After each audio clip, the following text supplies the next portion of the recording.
Летим в Рио-де-Жанейро. Это наша последняя остановка по пути домой. И последний плюсик нашей программы. Честно говоря, раньше при слове «Бразилия» в голове возникали пальмы, карнавал и, конечно, много-много диких обезьян. Но нам объяснили, что здесь добывают нефть и медь, льют сталь, собирают автомобили и даже строят самолеты.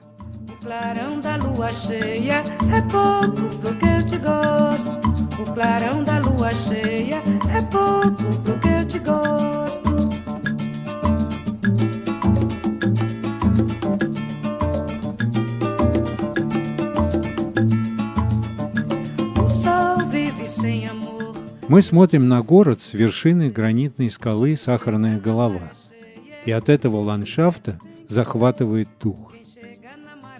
Бразильцы говорят, что 7-й день Бог посвятил созданию Рио-де-Жанейро. Так и есть, наверное. Но даже здесь, на горе, жарко. 36 градусов в тени.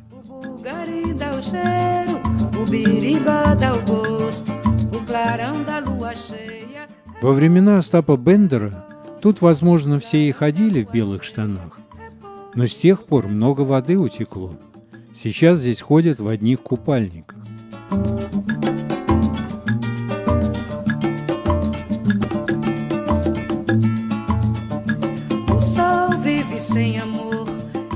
Главный пляж Рио – Копакабана. Тусовка здесь не прекращается ни днем, ни ночью. К сожалению, самое интересное мы видели только по телевизору. Вчера вечером 3-миллионная толпа встречала здесь Новый год. Сначала в воду опускают тысячи роз и гладиолусов, а потом все зажигают свечи и ждут традиционного фейерверка. В полночь открывают шампанское, целуются и танцуют до утра. Перед выходом в город получили инструкцию не надевать украшения, не брать с собой документы и мобильники и особенно остерегаться компаний подростков. Но сегодня нас отвезли в более спокойное место – в рыбацкую деревушку Итакурука на берегу Атлантического океана.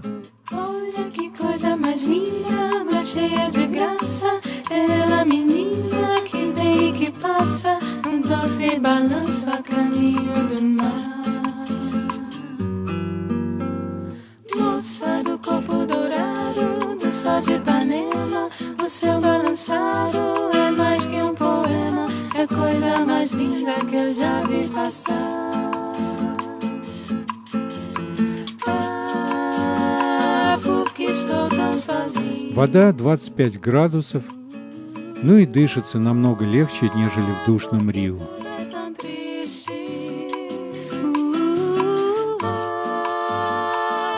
Первый раз за 23 дня никуда не надо спешить, никуда не надо карабкаться.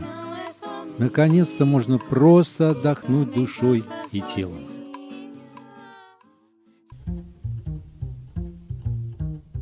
Три джипа, 3 гида и 3 девушки за рулем. Взбираемся на вершину Корковадо. Еще одно чудо света и символ Рио. 38-метровая статуя Христа Искупителя. Играет с нами в прятки среди облаков. Весь город отсюда как на ладони, только вот облака порой закрывают этот грандиозный вид. Теперь прогулка по тропическому лесу.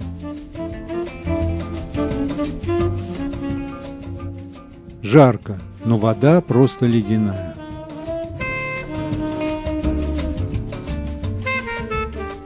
Районы трущоб Бразилии называются красивым именем фавела.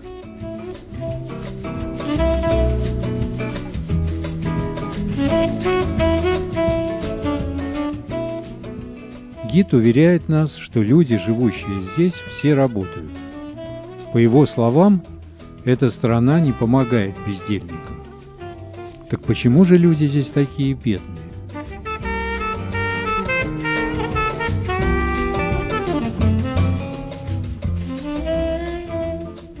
Гуляем по историческому центру города. Королевская библиотека – это кусочек Португалии, который создала принцесса Изабелла.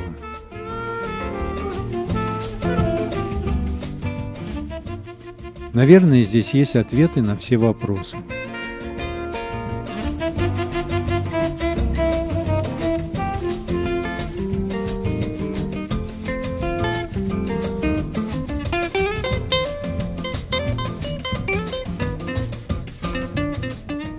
Кондитерская Коломбо – самое сладкое место в городе. Говорят, очень вкусно, но нам опять некогда. Программа.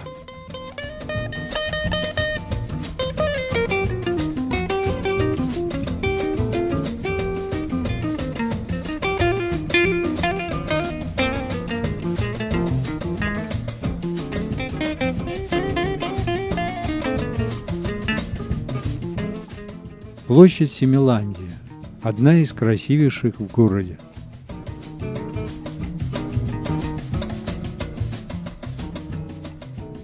Но гид утверждает, что гулять здесь вечером опаснее, чем в фавеле.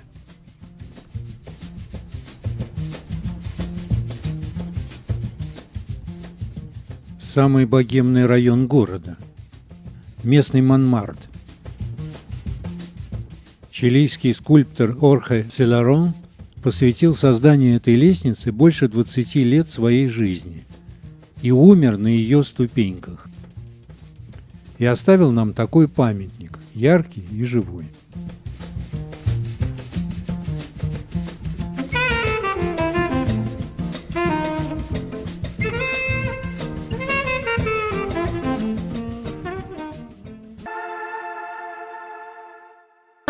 Наш гид Маги влюблена в Бразилию. Родилась и выросла она в Лиссабоне. Бразилия стала моей страстью в то самое мгновение, когда я впервые ступила на эту землю. Приехала в отпуск и осталась. Я чувствую доброту этих людей, их умение радоваться жизни. Последнее утро в Рио. Мы в ботаническом саду. Это тоже проект португальской королевской семьи.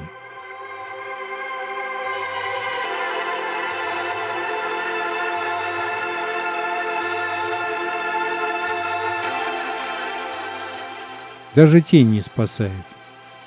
Жара и бешеная влажность.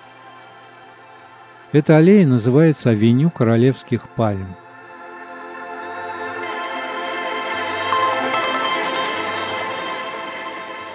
За 1,5 часа мы обошли только 1/8 часть сада.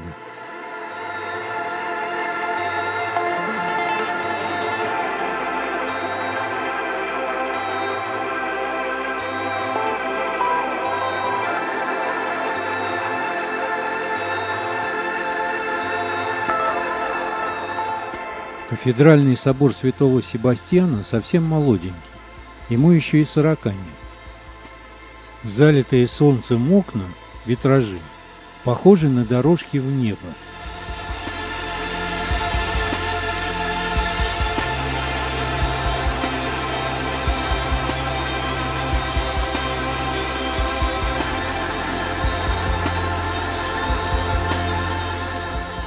Рядом с этим святым местом деловой центр города. Бразильцы называют его Бермудским треугольником. Они уверены, что именно здесь пропадает львиная доля их денег.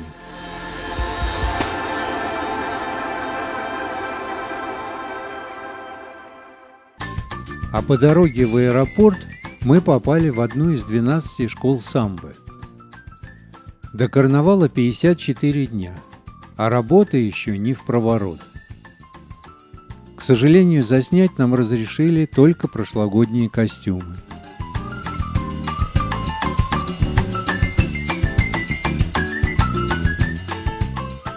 Цеха, в которых собирают гигантские платформы, похожи на судостроительные верфи.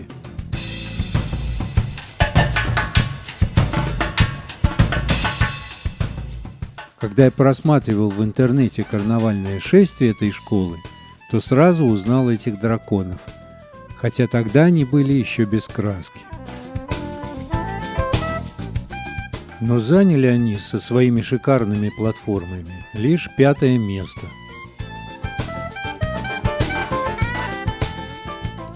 Ежегодные карнавалы проводятся в Рио уже 300 лет. Раньше карнавальные шествия на несколько дней парализовали весь центр города. В 1984 году построили специальный самбодром, рассчитанный на 70 тысяч зрителей. Его длина 800 метров.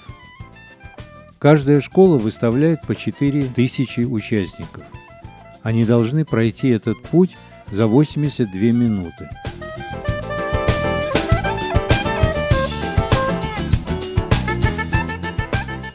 Подготовка к карнавалу ведется круглый год. Это целая индустрия с годовым бюджетом $500 миллионов. Призерам карнавала легче найти спонсоров на следующий год. Поэтому страсти здесь бушуют нешуточные. После объявления результатов судьи вынуждены спасаться бегством, победители празднуют до потери пульса, а в проигравшем районе возрастает уровень преступности.